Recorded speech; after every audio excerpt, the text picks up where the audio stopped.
Hello. You know, nobody likes to be tricked or lied to, but I have never seen a people that don't like the truth, that don't like who they are, and they accept the people that have mistreated them the most as the truth tellers. But I want to give you a sister and a brother who are telling you things from their perspective, from their strength, from their experiences, and all of the things that you need to know to make better, more informed decisions, especially in the arena of economics, politics, and public policy, especially as it relates to you and your community.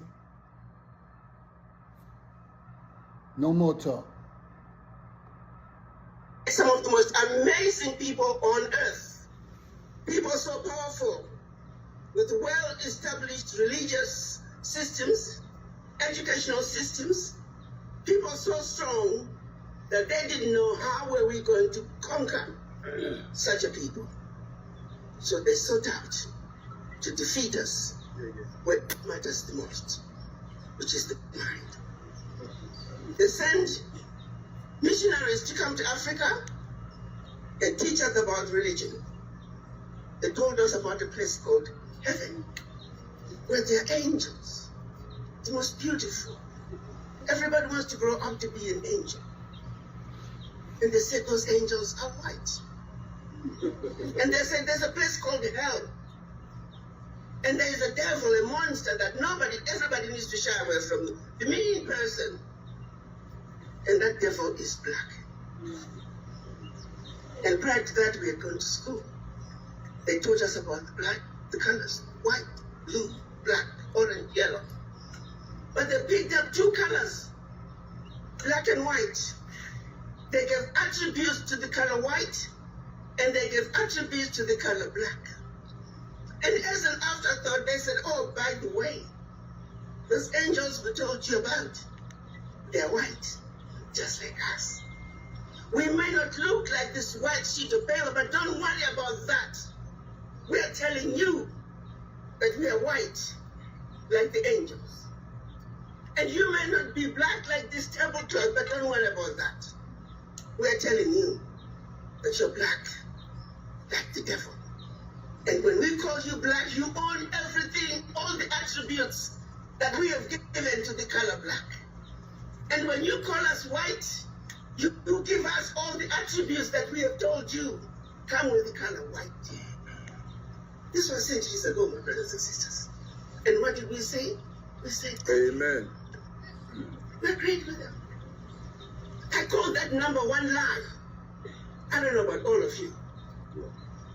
If I were to ask all of you, where is heaven? Then you point where heaven is. All of you. Where's heaven? It's up there, right? I don't know about all of you, but I got my own ideas about where heaven is and where hell is. You see, somewhere up there, and I have my own ideas of the gates to heaven and the gates to hell. They have done a great job of creating an image on us of nothing but lies. So as we go around, I often say in the United States, when you're filling out forms, there's only black or white. Why is it that the Chinese are not called brown Americans? Why is it that the Mexicans are not called brown Americans? Because the color brown was not the issue. The issue was to introduce white supremacy. Good morning. Now, as always, the Bible came first and the military came later. And I know to some of y'all, that's a hard thing to hear. But I can tell you right now, you could see it in today's society.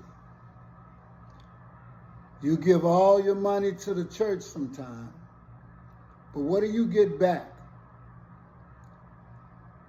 They tell you about places that you never saw. They tell you about things that you never knew.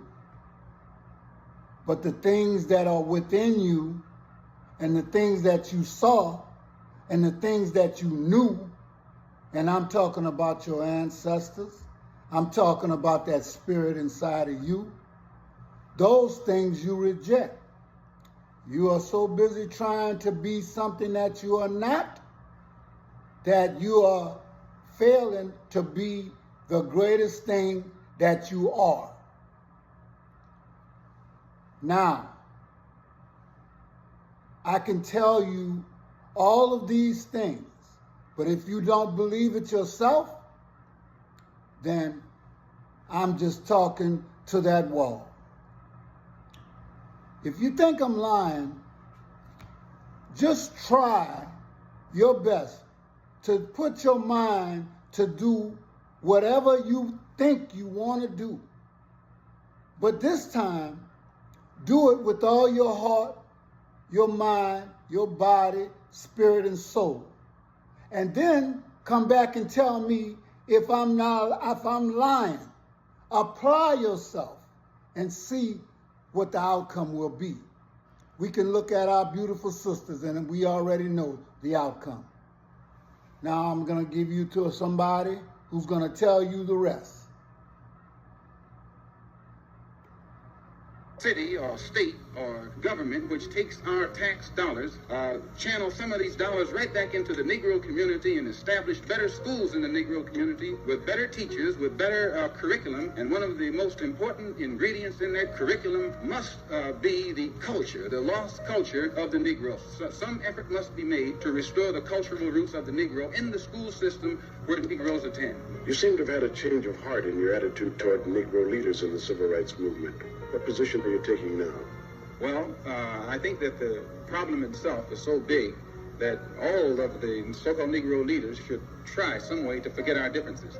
I'm willing to forget anything that any Negro leader has ever said bad about me. And as I said earlier, I'm praying that they will also be able to forget the many bad things that I've said about them. So we can sit down and try and find some common approach that can be used to solve this problem that's of common and mutual benefit city. And they had to kill him anyway. Although he had started to change and was willing to sit down with all the brothers, and you know it was another brother that killed him.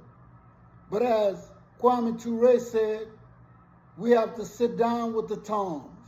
We have to sit down there with the overseers that were black that treated you worse than the whites. We have to sit down with our brothers and sisters.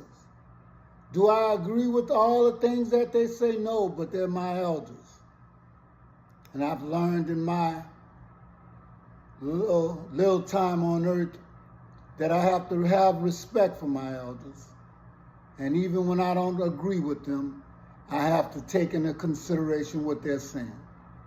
Now, I want to talk about how they divide us, and that's how they conquered us.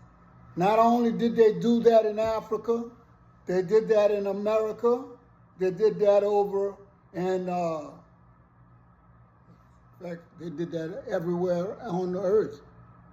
And that's Mexico, you know, Caribbean,